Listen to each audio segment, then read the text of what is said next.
شروع اللہ کے نام سے جو بڑا مہربان اور نہایت رحم کرنے والا ہے۔ السلام علیکم سامعین، میں طاہرہ ذیشان ہوں اور آپ دیکھ رہے ہیں ہمارا چینل حکایات و واقعات۔ جادو کا علاج۔ روایت ہے کہ لبید بن عاصم یہودی اور اس کی بیٹیوں نے حضور سید عالم صلی اللہ علیہ وآلہ وسلم پر جادو کر دیا تھا، جس کا اثر حضور صلی اللہ علیہ وآلہ وسلم کے جسم مبارک پر نمودار ہوا، لیکن آپ کے قلب اور عقل اور اعتقاد پر کچھ بھی اثر نہ ہو سکا۔ چند روز بعد حضرت جبرائیل علیہ السلام حاضر خدمت ہوئے اور انہوں نے عرض کیا کہ یا رسول اللہ صلی اللہ علیہ وآلہ وسلم، ایک یہودی نے آپ پر جادو کر دیا ہے اور جادو کا جو کچھ سامان ہے وہ فلاں کنویں میں ایک پتھر کے نیچے دبا دیا گیا ہے۔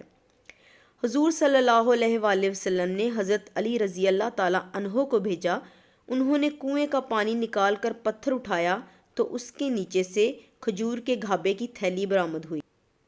اس میں حضور صلی اللہ علیہ وآلہ وسلم کے منہ مبارک جو کنگھی سے ٹوٹے تھے اور کنگھی کے ٹوٹے ہوئے کچھ دندانے اور ایک ڈورا یا کمان کا چلہ جس میں 11 گرہیں لگی ہوئی تھیں اور ایک موم کا پتلا جس میں 11 سوئیاں چبھی ہوئی تھیں، یہ سب سامان پتھر کے نیچے سے نکلا اور یہ سب سامان حضور صلی اللہ علیہ وآلہ وسلم کی خدمت میں لایا گیا۔ اس کے بعد قرآن مجید کی دونوں صورتیں قل اعوذ برب الفلق اور قل اعوذ برب الناس نازل ہوئیں۔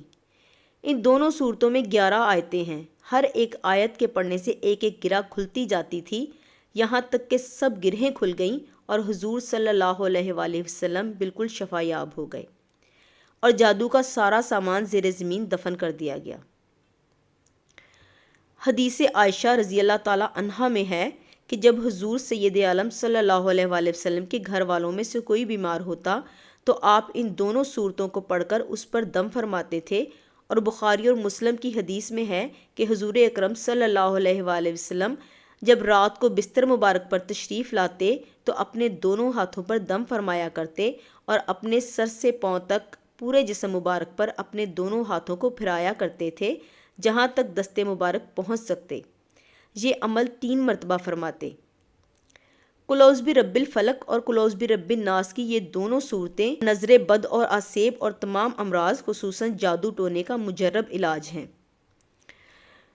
انشاءاللہ تعالی ہر مرض خصوصاً جادو ٹونا رفع ہو جائے گا اور مریض شفا یاب ہو جائے گا۔